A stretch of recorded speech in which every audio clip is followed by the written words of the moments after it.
Hello dear student, welcome to the learner point. जैसा कि आपको पता है कि अपने आरपीएससी के फर्स्ट पेपर की जनरल साइंस की क्लासेस को स्टार्ट किया हुआ है। अभी तक आपको पहला टॉपिक जो परमाणु है अणु है उसके अंदर आपको मैंने 2 क्लासें प्रोवाइड करवा दी हैं। आज अपने क्लास नंबर है 3rd।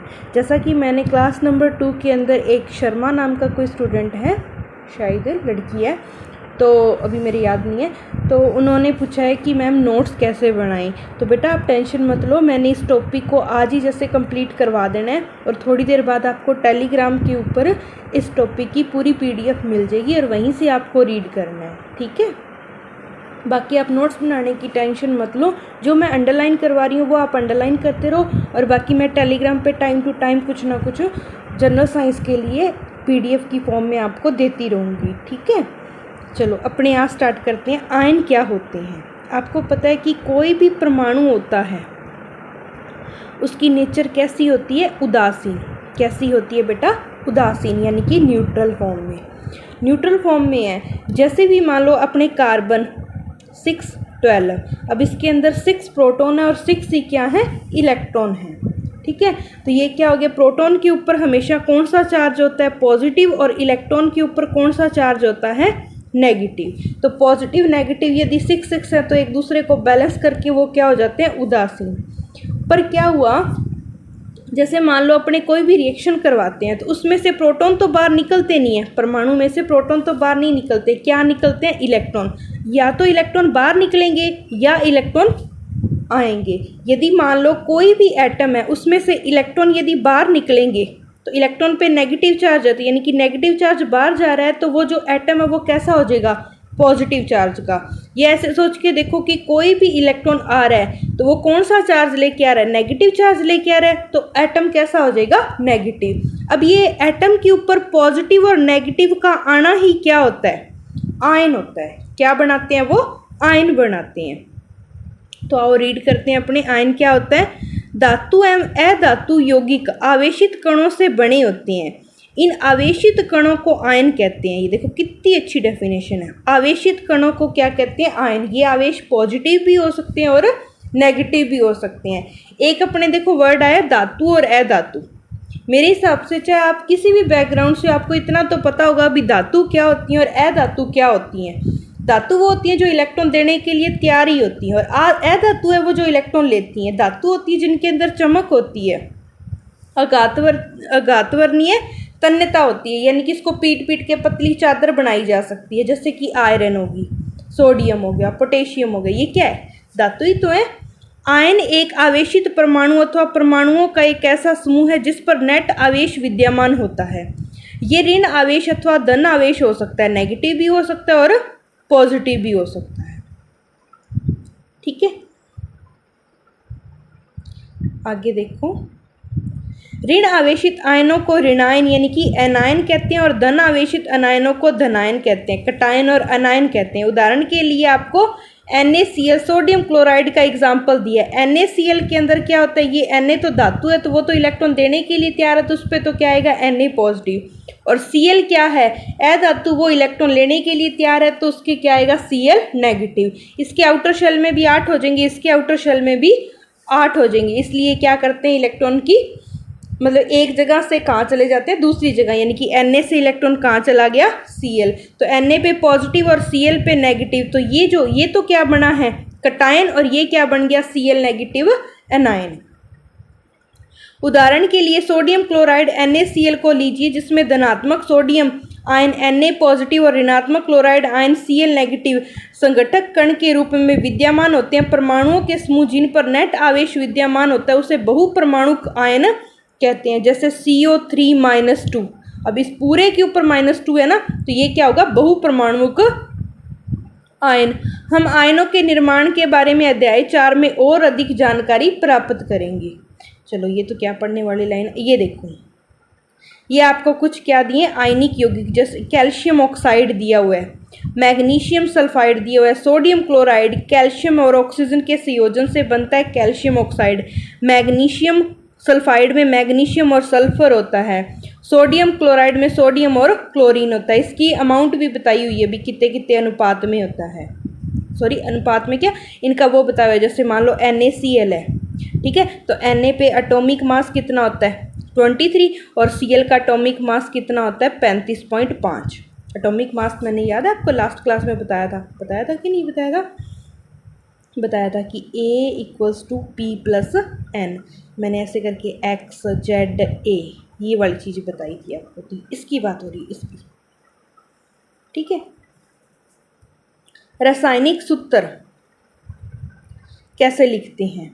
किसी यौगिक का रासायनिक सूत्र उसके संगठक का प्रीतात्मक निरूपण होता है। भिन्न भिन्न यौगिकों के रासायनिक सूत्र सरलतापूर्वक लिखे जा सकते हैं। इस अभ्यास के लिए हमें तत्वों के प्रतीकों और उनकी संयोजन क्षमताओं को ज्ञात करनी चाहिए। मैं आपको अभी एग्जाम्पल से समझाती हूँ। किसी तत्व की संयोजन शक्ति अथवा क्षमता उस तत्व की संयोजकता कहलाती है। अभी वो कितने इलेक्ट्रॉन निकाल सकता है और कितने इलेक्ट्रॉन ले सकता है, वही उसकी क्या होती है, संयोजकता। किसी एक तत्व के परमाणु दूसरे तत्व के परमाणुओं के साथ किस प्रकार से युक्त होकर एक रासायनिक यौगिक का निर्माण करते हैं, इसको ज्ञात करने के लिए संयोजकता का उपयोग करते हैं। किसी तत्व के परमाणु की संयोजकता को उसके हाथ अथवा भुजा के रूप में विचार किया जा सकता है।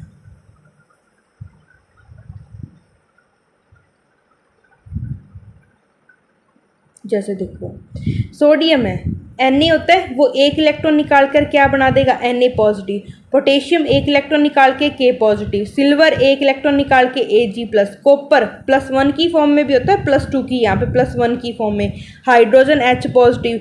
हाइड्रोजन यदि एक इलेक्ट्रॉन निकालेगा तो उसे अपने हाइड्रोजन आयन बोल देंगे, पर यदि वो एक इलेक्ट्रॉन लेगा तो उसे हाइड्राइड बोलते हैं, ठीक है। Cl ने एक इलेक्ट्रॉन लिया तो क्लोराइड, Br ने लिया तो ब्रोमाइड, आयोडीन ने लिया तो आयोडाइड। ऑक्साइड कितने लेते हैं, 2 इलेक्ट्रॉन लेके। ऑक्टेंट पूरा कंप्लीट करने के लिए 1 या 2 ले रहे हैं ये, ठीक है। Oxide O-2, sulphide S-2, ammonia में NH4 पॉजिटिव। ये आपको भाई याद करने पड़ेंगे। साइंस वालों के लिए तो इतनी दिक्कत नहीं है, पर जो नॉन बैकग्राउंड है साइंस वालों से उनको थोड़ा सा दिक्कत आएगी, पर ठीक है, कोई ओख से सो खाने वाली है, कोई दिक्कत नहीं, पढ़ लेंगे अपने।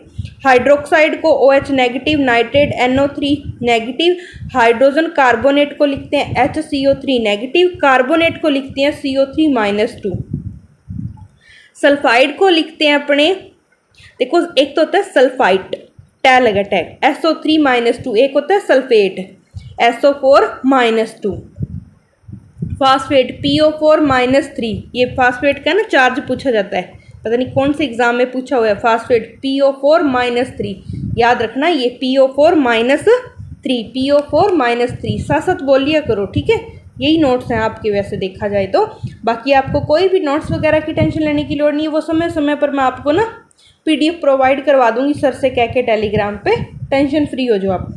Mg+2 magnesium, calcium +2, zinc +2, iron Fe+2, copper Cu+2, aluminium Al+3, iron Fe+3। तो आयरन 2 फॉर्म में होता है, +2 और +3, फेरिक और फेरस वाली फॉर्म में होता है, ठीक है। कॉपर भी क्यूप्रस और क्यूप्रिक की फॉर्म में। मानव की 2 भुजाएं अथवा ऑक्टोपस की 8 भुजाएं होती हैं। ऑक्टोपस की एक भुजा मानव की केवल एक भुजा पकड़ सकती है। यदि एक ऑक्टोपस का कुछ मानवों को इस प्रकार से पकड़ना है कि उनकी 8 भुजाएं मानवों की दोनों भुजाओं के साथ प्रयुक्त हो दे, तो आप विचार में ऑक्टोपस कुल कितने मानवों को पकड़ सकता है, फालतू है, ठीक है। जब ऑक्टोपस को ऑक्सीजन और मानव को हाइड्रोजन को निरूपित करते हैं तो आप इस संयोजन के लिए सूत्र लिख सकते हैं। क्या आप OH4 को सूत्र के रूप में प्रयुक्त कर सकते हैं? पदांक 4 ऑक्टोपस द्वारा पकड़े गए मानवों की संख्या को प्रदर्शित कर रहा है। अभी ऑक्सीजन ने 4 हाइड्रोजन, सीधी सीधी बात बताऊं, ये OH4 है, इसका मतलब है 1 ऑक्सीजन ने 4 हाइड्रोजन को पकड़ रखा है। अब ऑक्टोपस और वो मानव वाला एग्जाम्पल थोड़ी ना याद करते फिरेंगे अपने। सारणी 3.6 में कुछ सरल और बहुपरमाणुक आयनों की संयोजकता दी गई है। संयोजकता के बारे में हम और अधिक जानकारी अगले अध्याय में प्राप्त करेंगे। रासायनिक सूत्र लिखते समय आपको निम्न नियमों का पालन करना चाहिए, कोई काम की बात नहीं, ये कुछ नियम है भाई। आयन की संयोजकता अथवा आवेश संतुलित होना चाहिए। जब एक यौगिक किसी धातु और अधातु के संयोग से निर्मित होता है तो धातु के नाम अथवा उसके प्रतीक को रासायनिक सूत्र से पहले लिखते हैं। जैसे उदाहरण दिया हुआ, देखो कैल्शियम ऑक्साइड का एग्जाम्पल दिया। कैल्शियम ऑक्साइड में क्या होता है, देखो मैं आपको बताती हूँ। कैल्शियम के ऊपर होता है भाई +2 चार्ज, और ऑक्सीजन पे अभी करके आए -2 करके आए। देखो दोबारा बताती हूँ, कैल्शियम +2 ऑक्सीजन -2। ये वाला जो इसके सिर पे है ना, वो इधर पैरों में ले आओ, और ये वाला इसके ले आओ। तो कैल्शियम के पैरों में भी 2 आ जाएगा और ऑक्सीजन के पैरों में भी। इसका रेशो काटोगे तो 1:1, यानी कि कैल्शियम ऑक्साइड क्या बन जाएगा अपना सूत्र। दैट्स ऐसे एक एग्जांपल आपको NaCl का Na पॉजिटिव Cl नेगेटिव, मतलब एक एक है, ये इसके पैरों में ये इसके पैरों में, तो रह क्या जाएगा NaCl ही रह जाएगा, एक एक लगाने की लोड़ ही नहीं। ये एग्जांपल मेरे हिसाब से आपको नियम वगैरह नहीं, जो मैं बता रही हूँ ना, जो दूसरे के सिर पे उसके पैरा में डाल दो। आयरन सल्फाइड FeS, देखो Fe+2 S-2, ये इसके पैरों में ये इसके पैरों में क्या आ जाएगा FeS। ठीक है, यहाँ ऑक्सीजन, जो ये बाद में ऑक्सीजन, क्लोरीन, सल्फर धातुएं हैं तथा इन्हें दाईं तरफ लिखते हैं। इन्हें मैंने इसी साइड लिखा था, पॉजिटिव को आगे लिखते हैं, नेगेटिव को पीछे। जबकि कैल्शियम, सोडियम, आयरन, कॉपर धातुएं उन्हें बाईं तरफ लिखा जाता है। ठीक है, कोई बात नहीं, लिख दिया हमने। बहुपरमाणु आयनों द्वारा निर्मित यौगिकों में आयनों की संख्या दर्शाने के लिए आयन को कोष्टक में लिखकर आयनों की संख्या कोष्टक के बाहर लिखते हैं। जैसे मान लो बहुपरमाणु में लिखना हो, जैसे अपने क्या करना हो ये देख लेते हैं। जैसे Mg के ऊपर +2, ऑक्सीजन ये यहाँ पे माइनस है ना। अब ये बहुपरमाणु का मतलब क्या हो गया, देखो बहुपरमाणु आयनों द्वारा निर्मित यौगिकों में आयनों की संख्या दर्शाने के लिए आयन को कोष्ट में लिखकर आयनों की संख्या को कोष्ट के बाहर लिखते हैं। तो अब ये वाला बहुपरमाणु का है भी, एक Mg ने 2 OH को पकड़ रखा है, तो उसको अपने लिखने का भी ये 2, ये एक वाला इसके पैरों में, तो ये तो Mg और OH, यानी कि बहुपरमाणु फॉर्म में Mg ने 2 OH यौगिक हैं, सॉरी, जो 2 हाइड्रोक्साइड हैं उनको पकड़ रखा है, तो इस फॉर्म में लिखते हैं। यदि बहुपरमाणु आयन की संख्या 1 हो तो कोष्टक की आवश्यकता ही नहीं। उदाहरण के लिए NaOH, बस Na भी 1 और OH भी 1। अब एक Na ने 1 OH पकड़ रखा है तो सीधा लिख दो NaOH, क्या चक्कर है ना। सरल यौगिकों के सूत्र, 2 भिन्न भिन्न तत्वों से निर्मित सरलतम यौगिकों को द्विअंगी यौगिक कहते हैं। सारणी 3.6 में कुछ आयनों की संयोजकता दी गई है। आप इनका उपयोग यौगिकों के सूत्र को लिखने के लिए कर सकते हैं। आणविक यौगिकों के रासायनिक सूत्र लिखते समय पहले संगठक तत्वों के प्रतीक लिखकर उनकी संयोजकता लिखते हैं, जैसे कि निम्न उदाहरण में समझाया गया। तत्पश्चात संयोजित परमाणुओं की संयोजकता को क्रॉस करके अणुसूत्र लिखते हैं। ये मैंने बताया था ना, उसके पैरों वाला इधर और उसके पैरों वाला, वही बात बता रहे हैं। जैसे ये देखो HCl को ये H पॉजिटिव Cl नेगेटिव, इसका एक यहाँ इसका एक यहाँ, क्या बन गया अपना HCl। ठीक है, उसके बाद एग्जाम्पल इन्होंने दे रखा है अपने को H2S। अब सल्फर पे -2 चार्ज होता है और ये H पॉजिटिव, ये वाला इधर चला जाएगा, ये इधर, तो H इधर पैरों में 2 ही है, H2S बन जाएगा। अब ये आपको याद करना पड़ेगा किस पे कितना चार्ज होता है, इसका कोई इलाज नहीं। CCl4 हो गया। ठीक है, अब आपको पता है कि एक कार्बन है वो 4 बंध बनाता है, तो 4 Cl सीधे जोड़ दो इसमें, तो क्या सूत्र लगाना है, बात पता, CCl4 बन गया। करना है तो वो देख लो, Cl पे -1 होता है और इस पे ये 4 होगा, 4 इधर चला जाएगा, ये 1 क्रॉस मल्टीप्लाई करना। ठीक है, और क्या एग्जाम्पल, MgCl2। अब आपको मैंने बताया था Mg+2, ये -1 होता है, Mg+2 इसके पैरों में आ जाएगा और एक यहाँ पे, तो ये क्या बन जाएगा MgCl2। ये थ्योरी पढ़ने की लोड़ नहीं है, जो मैं आपको कह रही हूँ ना पैरों वाला काम, वो बिल्कुल सही है। Al2O3। अब ये जो 2 है वो चक्के वापस यहाँ ले आओ -2, और ये जो 3 है वो चक्के इधर ले आओ +3, आगे प्लस आता है पीछे माइनस आता है, ये तो आपको पता ही है। ऑक्सीजन ऑक्साइड, ये मैंने एग्जाम्पल करा दिया था, ये -2, ये इसके पैरों में ये इसके पैरों में, 2 आ जाएगा, 1:1, यानी कि कैल्शियम ऑक्साइड ही लिख सकते हैं इसको, कोई दिक्कत नहीं है यहाँ तक भी। अब ये बहुपरमाणु वाले एग्जाम्पल दिए हुए हैं, ये देख लो, इसमें कुछ नहीं है। ये देखो Na+1 और NO3 -1 होता है, तो ये एक इसके पैरों में एक इसके पैरों में, क्या बन गया NaNO3 माइनस कुछ नहीं लगेगा, सॉरी NaNO3, क्योंकि +1 और -1 एक दूसरे से कैंसिल ही हो गए। और कैल्शियम हाइड्रोक्साइड, ये देखो, ये अभी करके आए थे, ये 2 है वो वापस चढ़ा दो यहाँ पे, ये -2 और एक OH पे -1 होता है, तो कैल्शियम ने 2 OH को पकड़ रखा है, इसलिए अपने संयोजकता बाहर दिखाई है। ध्यान देने योग्य बात क्या है भी कि कैल्शियम हाइड्रोक्साइड का सूत्र COH की होल ट्वाइस होता है, न कि ये। वही मैंने कहा ना भी एक Cl ने 2H को पकड़ रखा है तो अपने को बाहर से योजकता दिखानी है। तो ये MCQ में आ सकता है भी दोनों में से लिखने का तरीका कौन सा सही है। जब सूत्र में एक ही आयन के 2 या 2 से अधिक आयन होते हैं तो उनके कोष्टक का उपयोग करते हैं। OH के कोष्टक में रखकर पदांक 2 लगाते हैं जो निर्दिष्ट करता है कि एक कैल्शियम परमाणु के साथ 2 हाइड्रोक्सिल समूह जुड़े होते हैं। दूसरे शब्दों में कैल्शियम हाइड्रोक्साइड में ऑक्सीजन व हाइड्रोजन प्रत्येक के 2-2 परमाणु होते हैं, कोई दिक्कत नहीं है। उसके बाद क्या, सोडियम कार्बोनेट Na पॉजिटिव होता है और CO3 -2 होता है, तो ये इसके पैरों में आ जाएगा तो Na2CO3 बन जाएगा। ठीक है, ये क्या बन गया, ये अपना है NH4 की ट्वाइस SO4। आपको पता है इसका ये चढ़ा दो इधर -2 और इसका एक वो यही, यानी कि NH4 पॉजिटिव होता है और SO4 क्या होता है, -2 होता है। अब ये क्वेश्चन वगैरह अपने को करने नहीं, बेले हो तो कर भी लेना, कोई दिक्कत वाली बात नहीं है, कॉन्सेप्ट क्लियर ही होंगे। आणविक द्रव्यमान भी क्या होता है भाई, परमाणु द्रव्यमान की अवधारणा की विवेचना कर चुके हैं, बताया था ना A = P + N। इस अवधारणा का विस्तार आणविक द्रव्यमान के परिकलन करने के लिए किया जा सकता है। किसी पदार्थ का आणविक द्रव्यमान उसके सभी संघटक परमाणुओं के द्रव्यमान के योग के बराबर होता है। ये मैं आपको समझाती हूँ।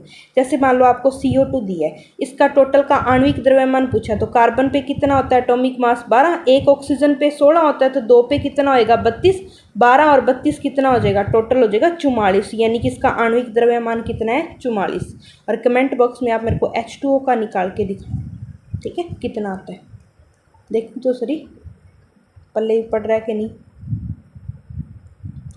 इस प्रकार यह अणु का वह सापेक्ष द्रव्यमान है जिसके परमाणु द्रव्यमान इकाई, ठीक है, यूनिफाइड द्वारा व्यक्त किया जाता है। वो परमाणु द्रव्यमान था, उन सारों को जोड़ दोगे तो अणु का द्रव्यमान आ जाएगा। ये आपको एक उदाहरण दिया हुआ है, जल के सापेक्ष आणविक द्रव्यमान ज्ञात कीजिए, जो मैंने अभी बताया है, और HNO3 का आणविक द्रव्यमान ज्ञात कीजिए। ये आपको मेरे को कमेंट में बताना है, यहाँ से देख के नहीं बताना, ठीक है, क्वेश्चन आराम से करना बैठ के। सूत्र इकाई द्रव्यमान, किसी पदार्थ का सूत्र इकाई द्रव्यमान उसके सभी संघटक परमाणुओं के परमाणु द्रव्यमान का योग होता है। सूत्र द्रव्यमान की परिकल्पना उसी प्रकार से करते हैं जिस प्रकार से हमने आणविक द्रव्यमान का परिकलन किया है। अंतर केवल इतना है कि यहाँ पर हम उस पदार्थ के लिए सूत्र इकाई का उपयोग करते हैं जिसके संघटक आयन है। उदाहरण के लिए सोडियम क्लोराइड NaCl, इसके इकाई सूत्र द्रव्यमान की परिकल्पना कीजिए। अब सूत्र वाला भी वही होता है, देखो कुछ ज़्यादा नहीं है। NaCl है, सोडियम पे कितना होता है 23 और एक Cl पे कितना होता है 35.5, जोड़ोगे तो कितना आ जाएगा 58.5। ये सूत्र से निकाल लिया बस द्रव्यमान, और कुछ भी नहीं है इसमें। कैल्शियम ऑक्साइड, कैल्शियम एक का कितना होता है 40, एक Cl का कितना होता है 35.5, तो 2 का कितना होगा 71, जोड़ दो भाई, कितना आ जाएगा 111। यूनिट लगाना मत भूलना। तो आपने क्या सीखा, ये देखो, ये इसके महत्वपूर्ण बिंदु हैं, आप रीड करो तो कर लेना। ये पीछे वाले क्वेश्चन है ना, ये भाई अभ्यास वाले होते हैं भी। जिस बंदे ने लेसन अच्छे से समझा है ना, उसके मान लो ये 10 क्वेश्चन है तो उसमें से 8 तो आपके क्या है, क्लियर होने चाहिए। तो ये आपके लिए होमवर्क है। यदि आप साथ साथ चलो तो इस क्वेश्चनों को क्या है करके देखना। आप कहते हो ना भी टेस्ट सीरीज वगैरह ये वगैरह, इनसे अच्छे क्वेश्चन नहीं कोई बनेंगे। देख लो कितने अच्छे क्वेश्चन है, आप करके देखना, इनसे आपके कॉन्सेप्ट सारे क्लियर होंगे। देखो मैग्नीशियम क्लोराइड का फॉर्मूला पूछ लिया, कैल्शियम क्लोराइड का, कॉपर नाइट्रेट का भी आज तो त्यागना पड़ेगा। ये क्वेश्चन आप कंप्लीट कर लोगे ना, तो मेरे हिसाब से यदि परमाणु और अणु में कोई क्वेश्चन आएगा ना, तो आप इजीली उसे क्या कर पाओगे, सोल्व कर पाओगे। तो मेरी तरफ से मैंने परमाणु और अणु को कंप्लीट करवा दिया है।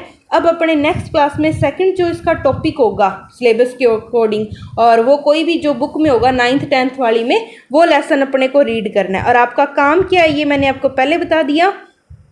आपको कमेंट बॉक्स में HNO3 और H2O का आपको आणविक द्रव्यमान लिख के बताना है, और आपने क्या सीखा ये पॉइंट पढ़ने हैं अभ्यास के लिए। देखो ये क्वेश्चन है, ये कितने इजी क्वेश्चन है, आराम से कर पाओगे यदि किसी ने लेसन अच्छे से समझा है। तो अपने मिलते हैं नेक्स्ट क्लास में। Thank you so much.